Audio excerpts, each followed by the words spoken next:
So today's a special Diwali edition of, an Instagram Live. I wanted to kind of touch on a few topics, shed light on some complicated questions, and deal with any questions if anyone has any. Really glad everyone's joined. It's super sweet of you. And so, you might know me. I'm Nick. I'm the founder and director of Essai Education, and we work with students to target the leading American and global universities. And with a lot of changes in the news, we thought might as well try to clear up some misconceptions to the best of our knowledge. This stuff is changing every day. I don't know if you guys were reading the New York Times, but there was a big piece just yesterday on how this deal that was proposed by the current government in America has in fact been rejected by most of the 9 universities that it was sent to. And this deal was going to be access to federal funding for research and other important courses in exchange for the universities implementing certain priorities. Now, priorities of the current administration. The university said, no thanks. So this is all changing really quickly, but we wanted to just kind of go through a few basic questions. We publicized some of them. We've received them from many people. I'm sorry, that's my kid crying. So my bad. And so let's just begin.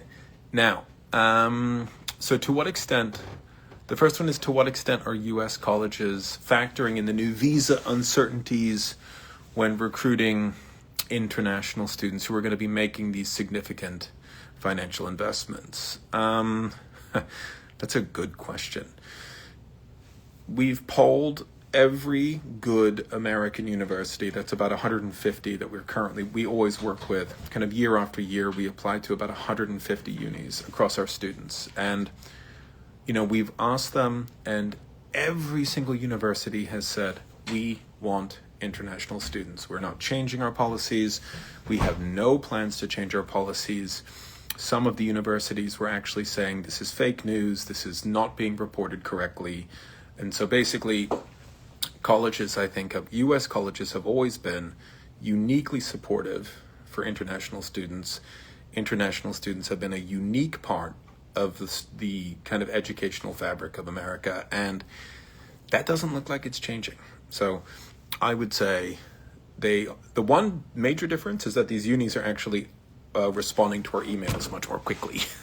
So the main thing is that they know it's kind of weird right now, and they are open to working with people. They want to help people.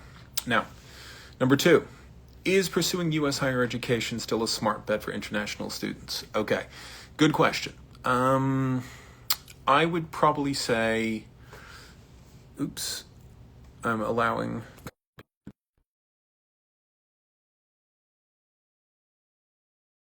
that. That's the thing that you'd want to think about. Now, what has changed is the H-1B visa regulations. H-1B visa, that's like the kind of long-term work visa. Most people get this after a master's program. They get this usually in their 30s. The average age of someone who gets an H-1B visa is in their 30s, early 30s. That does not relate to the work experience that graduates get right after their undergrad, say 2-3 years. Now, that has become annoying. Okay, and so for people who are considering doing postgrads in America, yeah, you might want to have to think about the return on investment there, because while this H-1B kind of $100,000 policy is there, it's going to make it harder for international students to get the really high-paying jobs. There's going to be a super tier of students that you're so damn good that the biggest tech companies, they need you. They'll pay that 100,000 without batting an eye. I think for the postgrad level, people should be thinking about East Asia, thinking about Europe, thinking about the UK. Okay, that's what I would do if I was in your situation. For the undergrad level, I still think the US is outstanding. It has the highest concentration of really special universities. It by basically better than any country by a factor of 10. So I would say that the US still rocks for higher education, particularly the undergraduate education. And It's going to take a lot for that to change my mind, and particularly seeing the universities now kind of, sort of really embrace their values, respond to this proposal by the US government to do so in a way which is really aligned with with the values that they espouse. That's pretty inspiring. Now, number three, are US unis still going to accept international students at an undergraduate level? Yes. So U.S. unis have always, kind of been very proud of their international student body, and like I said, we've checked out every uni, we've emailed them, called them up, we've done this many times. That's not changing, and so I guess time will tell. But this whole 15% cap thing, um, it's just not really the way it's going to be, as in it's not going to have an effect on undergrad admissions, in my opinion, or it's not going to have the kind of a worrisome effect that many people think. First off, almost every university that is, you could say, on the more selected tier is not even close to 15% international students, and at the undergrad tier is not even close to 5% Indian. So I guess, long story short, what that means is, regardless of these sort of proposals, um, A, the universities are not accepting them, and B, even if they did, I don't think it would impact the undergrad experience too much. Now, what is the right application strategy given the current climate? Go big or go home, I think. Think global. So our students who are applying to America, they're still applying to America. They still like America. What they're doing is they're also realizing other countries are good too to have on the side. So if you guys, anyone who's done this process knows that the American admissions are very long, it's very tiresome, it's very complicated. Um, but I think the main difference is that now people are kind of seriously wanting to factor in Singapore, factor in the UK, potentially look at places like Hong Kong they wouldn't really have thought of previously. That's good. That's no problem. We like that. And so the main difference is there's just going to be a bit of a spike in applications, probably to the main English language speaking countries outside of America. So UK, Singapore, Hong Kong. If I'm a university in those places, I'm going to be thinking it'll be a good year. Now, the next one, how do changes in the H-1B laws intersect with the OPT? This we're just going to have to wait and see. As far as I know, OPT is still there. OPT is good. OPT enables you to get your work experience if you've done a STEM degree. It is a fairly broad interpretation of STEM. So economics counts as STEM, psychology counts as STEM, obviously the traditional science and engineering disciplines count as STEM. So essentially it's not, I think there have been challenges to the OPT thing, but we will, we'll keep a close eye on it. And what has been changed can always be changed back. Anyone who's in high school, by the time they graduate college, it'll be a different political landscape. It'll be a different technological landscape. So um, I think while OPT would be theoretically it would be vulnerable to policy reversals, I guess I kind of think if it hasn't been challenged yet, it might be okay. Now, if anyone has any questions, additionally, we can totally address those. Boy, it's fun to see some names in this chat. Um, what I would do if I was applying, and it does always feel like I am the one applying, I would kind of stay the course. This is not a normal year. This reminds me of the COVID year, the 2020 to 2021 year, when with such uncertainty, there was just a lot of people who didn't know. I mean, no one knew that you could go and study internationally. No one knew what the future would hold. And kind of from an admissions point of view, that was like a really good year. And so um, I think so for the people who have a plan, and I think you just need to make an articulated plan. Let that plan include probably 2 or 3 countries, 4 countries, include India if you're from India, include your home country always. Um, it just says don't put your eggs in one basket. I think that's what this is telling us this year. Now, Um, are there any other questions? Okay, so shoot them through as they come. Okay, so Pippins, Pippins. Would it be valuable to consider a gap year and wait until further updates? Maybe, yeah, it could be, but I would say probably the best thing would be apply now, get in, and then what you do is you apply now, you get into your uni, you just kind of write to them and ask them for a gap year. You give a little reason, and honestly, the political situation is a good reason, and and then in that gap year, yeah, you can do some cool stuff. You can travel, you can work, and then we can you can sort of see how it shakes out, and you can actually do that for more than one country in theory. You could apply to the UK, apply to the US, see where best you get, then kind of defer both options. In theory, that's possible, and and then sort of take it from there. Now, let's see here. So, Bazundra Kempke said, "Would admissions be easier this year?" Good question. You sound like my students. Probably, probably. We've seen. I think there's going to be about a 20% reduction in motivated student applications to the US. And there'll probably be a much higher reduction from the less motivated people. So there's a big spectrum of motivations. At the most motivated, you have done a lot of research on the process. You probably have a counselor. Maybe I'm your counselor. Um, or you're working with some other agency and you've been working for years. And at the least motivated level, you just submit something on the day of the deadline. You haven't really thought about your profile. You probably don't have an SAT score. Now, probably the bottom half of applicants to America, they probably don't. They're probably going to think twice about whether it's a good idea to go. Okay.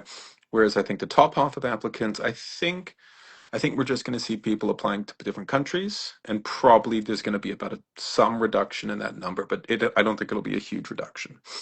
Now, good question. Importance of SAT. Um, well, the most selective unis want to see SAT again, so it is important. Um, we do get people in test optional. We get people into really good unis test optional, so that does happen still. But I think the SAT is sort of climbing back. It was always important. It never really went away. Now it's sort of a little bit more back. So even if you can't get some 1500, if you can touch 1400, if you can touch 1350, you should probably be sending that in. It isn't going to hurt your application. Now, okay, Samudra. Oh, wow. Good question. Does the current US political climate suggest that international students are being used as revenue streams? You know what, Samudra?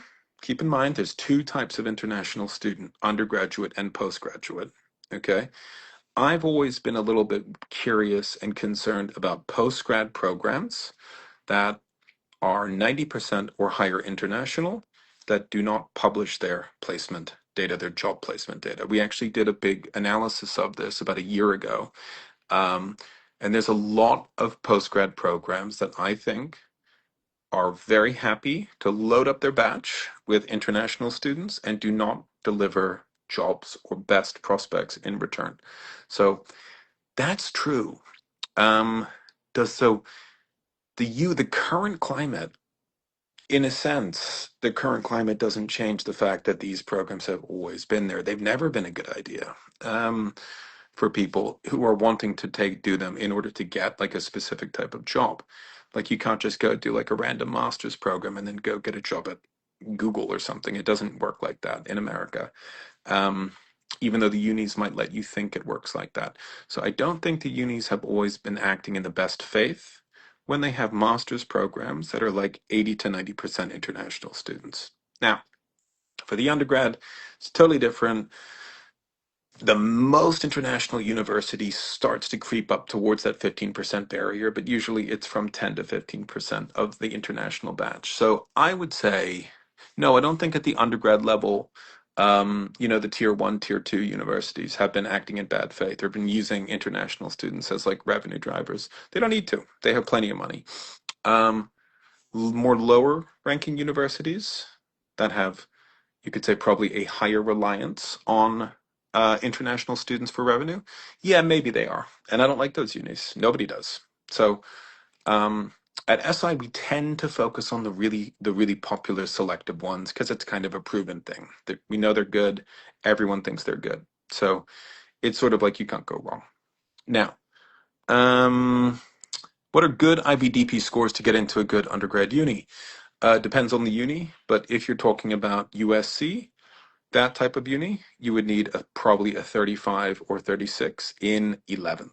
Okay, that would give you a good chance. And if you're talking about Ivy Leagues, you'd probably want more like a 38, 39. That would be like the minimum level where you could really realistically target like potentially cracking it.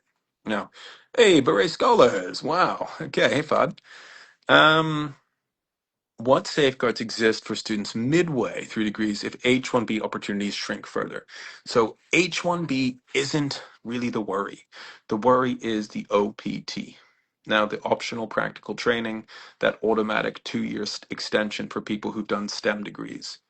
Um, if those go away, you're probably going to see people trying to transfer to Singapore and Hong Kong. Um, realistically, that's what will happen. In terms of what safeguards apply, probably relatively few, I'm afraid. So when people go to college in America, they do so for a great experience, a great education, and the implicit thing is to open specific doors, professional doors in America. I believe those doors will continue to remain open for people in their 20s. For people in their 30s, those doors are a little bit more tightly, a little bit less open these days. We'll see if that remains that way. Now, how important is passion projects or projects in general? Oh, super important. We love them. But passion projects, I think, are kind of silly. We believe in social projects and research projects. So one is kind of focusing on helping people, the other is focusing on exploring your academic interests. Those are great. Love those. Okay. Kind of random passion projects that are neither academic nor community service focused, that might be like more creative or something. Um, I don't really do that. So, my results are really good without kind of resorting to that, though I know they're very popular today. So I would say they are 10% important, no more than that. Now, have scholarship options reduced for undergrad international students? I assume you mean American scholarship options. They've never been that good, but no, they haven't changed. So USC has a scholarship, Vanderbilt has a scholarship, BU has a scholarship, Tulane has a scholarship. Another handful of other good unis have scholarships. So I think no, those are still there. Um, in terms of the financial aid that gets awarded to international students, we'll see.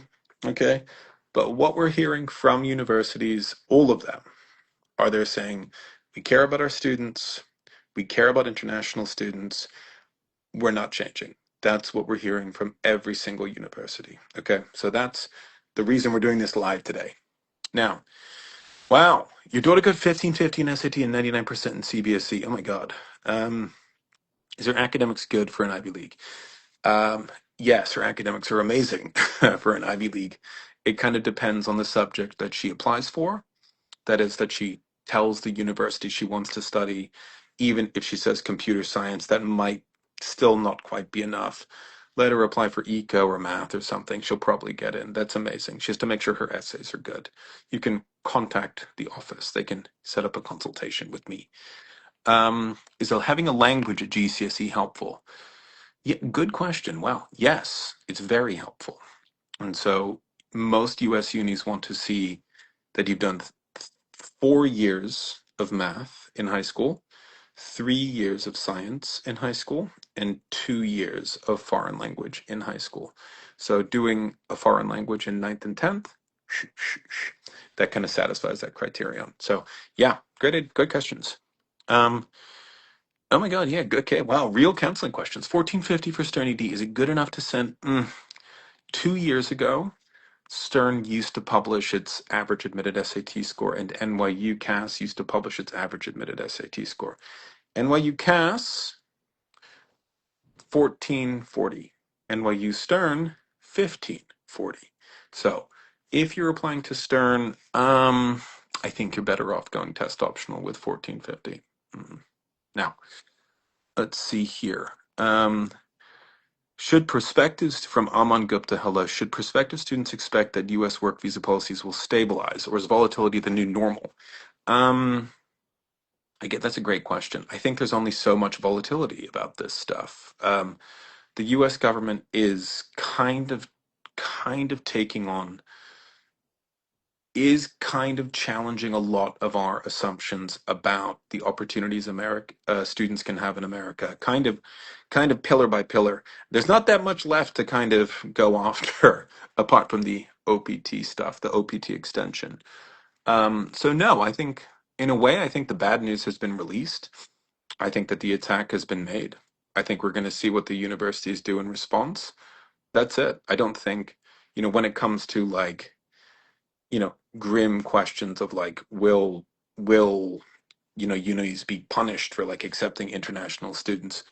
Um, that question has been asked and I kind of answered. The universities are saying, no, we don't want anything to do with this kind of arrangement. So no, I think the volatility is nearly done. Now, um, okay. Is 1550 good for IBs and 99% in class rank 1 with 5 APs? Is it good for IBs? Which IBs? All of them, dear. You should be applying to all of them. So, meet with the office. Connect with Ranjani. She's our head of business development. She can set up a session with me. Now, if U.S. immigration policy is becoming more restrictive, are American universities being transparent about students' real job prospects after graduation? Um, that's a great question. I would say not fully. For the undergraduate level, most universities publish an employment report, and the best of these reports give the actual placements of international students. It allows you to search by major and by visa status, i.e., you can see what happens to international students in terms of their job prospects after graduation. I know Claremont McKenna has a job report that allows you to search for this very thing. Some universities do not give you the chance to search for what happens to an international student versus a domestic student. They just give you the job placements for all students. Now, I don't think this is because they're not transparent. I just don't think they're that organized about this stuff necessarily. So master's programs in America have never been a super, I think, a super prospect for many people. US has a few different very good kinds of masters: MBA, MPP, MD, medical doctor. I mean, that's not a master's, but you get it. So there's some like really good professional masters in America. But like the shorter masters, the 1 year programs right after graduation, I've never thought that these were universally amazing. Other countries like in Europe and UK, these are much more like master's degree places. Um, so if anything, I think that the unis have been, I think they're having to review some of their master's programs that over rely on international students. I've never thought those were good. I've always thought that that might have sold a bit of a false promise to some people. So, for what it's worth, no, I don't think US unis are deliberately obscure about these stuff, but they're much better about it for the undergrad level than the postgrad. Now, what should you get an NYP to get into a good undergrad uni? Good question. 48 will get you into USC, assuming you continue doing well. You'd need 52 or above to target an Ivy League college. Um, can you sign up? Can you suggest some good places to sign up for research projects for undergrad? Hey, Discover. Why not? Okay, that's our entity. It's our research unit. They have hundreds of mentors in so many different subjects, a really supportive program. We have kids doing Discover and they're winning the IRIS, they're going to the ISEF, they're winning STL, but also they're just having an amazing time, learning a lot, and working with some great people. So you can DM us. Discover can definitely take care of you. And I think that might be it. No. Wow. I did SUMAC past summer. Will applying Stanford REA boost my chances? Yeah, probably.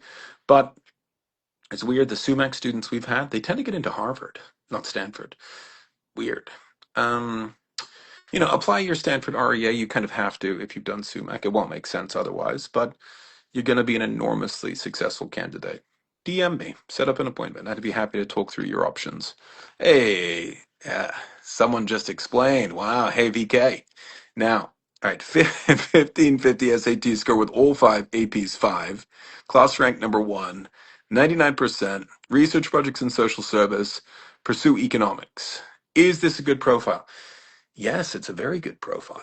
Um, the only thing that you might have to worry about is if you come from a high school that doesn't have much track record with American university admissions, we'll just have to make sure that that your high school knows how to do the paperwork, submit the LORs properly, things like that. I'm sure they do.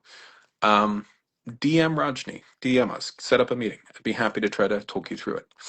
Now, I think that's it. Okay. Oh, thank you. Yeah. And so definitely contact that number. You're more than welcome to book an appointment, see a bunch of lovely names here. That's fabulous. And how do these policy impacts impact fields such as STEM versus humanities? Now, good question. So it has always been possible to enter a university on humanities and then shift to STEM. People do that all the time.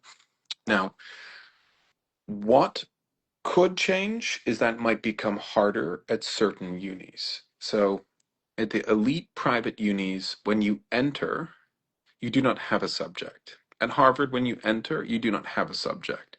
At USC, when you enter, you do not have a subject. Name any private uni. When you enter, you do not have a subject. You are not attached to a major, regardless of what you said on your application. So, in theory, you could put something like English on your application, and when you enter, you can pick up economics, you can pick up math, you can pick up astrophysics. Nobody will stop you. Now, so that is the way it is for most private unis. The other kind of uni is called a direct to major admission. So UIUC, for instance, practices direct to major admission. You simply apply for a course. From high school, you apply for a course. This is the same as it is in India, in the UK, in Singapore, whatever. If other unis start to practice that direct to major admissions, that would represent them potentially limiting the movement from entering for eco and ending up in math or computer science. But right now they're not doing that. Okay, and I don't think they're going to do that. We've asked them. They said they're not going to do that. Now, I didn't really answer your question, but basically, you can still graduate with STEM pretty much from any uni you want. Are smaller unis like WPI worth enrolling in for engineering? Honestly, I think WPI is great. It's ranked in the top 100. It's got a traditional campus. It's in the Northeast. It's kind of close to cool cities. When you say worth it, think about what that means. Is it worth it? Because it means two different things. Is it a great experience, or will the outcomes be good? Um, it will be a good experience. For the outcomes, that usually means job. Um, we're going to see. Uh, this isn't really impacted by the current American administration. This is more about, the rise of AI, the fact that the economy is changing, certain jobs are changing. I definitely think WPI would be worth it personally. If you're asking me as your counselor, I'd say yes. Okay. Because that's not like a tier 5, tier 6 uni. That's like a tier 3 uni. It's pretty decent. Now, SAT is 1550. Wow. But my IGCSE scores were not fewer. What kind of unis can I apply for eco in the US? Well, how about any uni that requires the SAT score? So, Dartmouth, Brown, Duke. Go for it. Okay. Use your strength. Apply widely and apply well. And try to explain your lower GCSEs in the extenuating circumstances section of the Common App. Now, Stanford summer session this year. That's a tough question. Stanford summer session so someone said they did Stanford summer session this year. Is Stanford REA advisable? Advisable, complicated question. If you want to take your shot at Stanford and have the best shot, then sure, Stanford REA is advisable. If you want to do that with a good chance of admission, then it's not advisable for anyone because there's probably only going to be a handful of people getting in from India to Stanford REA. If your stats align, SAT score 1530 above, school grades in 11th, really good. Stanford summer session, of course, will help a bit. Stanford, go for it. Okay. Now, when you say worth it or advisable, you probably also mean that, well, what you also mean probably without asking it is, are you using your crucial ED1 for something where you could be better deploying it? Um, not really. Okay, unless you want to just kind of like really be very, very realistic. ED1 is optimistic. Go for it. Okay, that's generally how I go, generally how I do it. Now, already hit that question from Vidya. Thank you so much, dear. And how is CCIR for research? I've heard good things. We've had a few students do it. They seem to enjoy it. I favor Discover. There's a couple of the programs I like. Um, I've had pretty good experiences with Lumiere as well. I like those guys. Driven, the main guy, is really, really good to work with. And um, Polygens, I've also heard pretty good things. Discover, though, that's my fave. Can you suggest good summer programs for bioinformatics or computational biology, says Quiet Trail? Not off the top of my head. My team totally can, though. Okay. Contact Samudra, contact Rajni, set up an appointment. Just DM us, we'll set up an appointment. I will take a personal appointment with anybody. Now, how do you think RSI would look compared to actual RSI? Good question. It's a new program. It was selective. We had a couple students get waitlisted. They're good. Like these kids are making ISEF. They're really powerful applicants. So I think RSI India is going to look pretty good. So if you did RSI India, that's awesome. If you're thinking about applying to RSI India, do it. Okay. There's about, I'd say, probably 10 summer programs, which includes RSI, SUMAC, Promise, Ross, SSP, and a couple others that are what we call kind of super selective specialty programs. Those can really lift your application. Like you really should get into an Ivy League college if you've done one of those. The question is, will RSI India count among those super programs? My guess is yeah, it will. So do it. I did Stanford summer session and a lot of extracurriculars. My SAT isn't so good. Should I apply Stanford IEA or apply SAT optional to Princeton? Mm, Really hard to say. I'm sorry. I'll have to get a little more information about you. I know that Stanford does favor the extracurricular piece a lot. Stanford also takes more people out of India than Princeton does. So I guess from a very simple perspective, you will have a slightly better chance at Stanford. That being said, applying without a test score is going to be quite difficult. Rather, applying successfully. So, contact me. We can talk. We can set up a time. Now, oh, Aisha. Okay, well, I think that's it. It was really good. Okay, really glad everyone joined. We'll make some content out of this, make some reels and stuff. And thank you for your questions. And, kind of let us know if we should do more of these. I'm always happy to. I've probably met more than half the people on this call. I'll probably meet some of the others over time. Let me know if these lives are valuable to you. We would love to do some more. So thank you. Oh my God, Arjun Chandra, AC unit. Okay, yeah. Message me, man. I want to catch up with you. Just DM us on Instagram. We'll get back to you.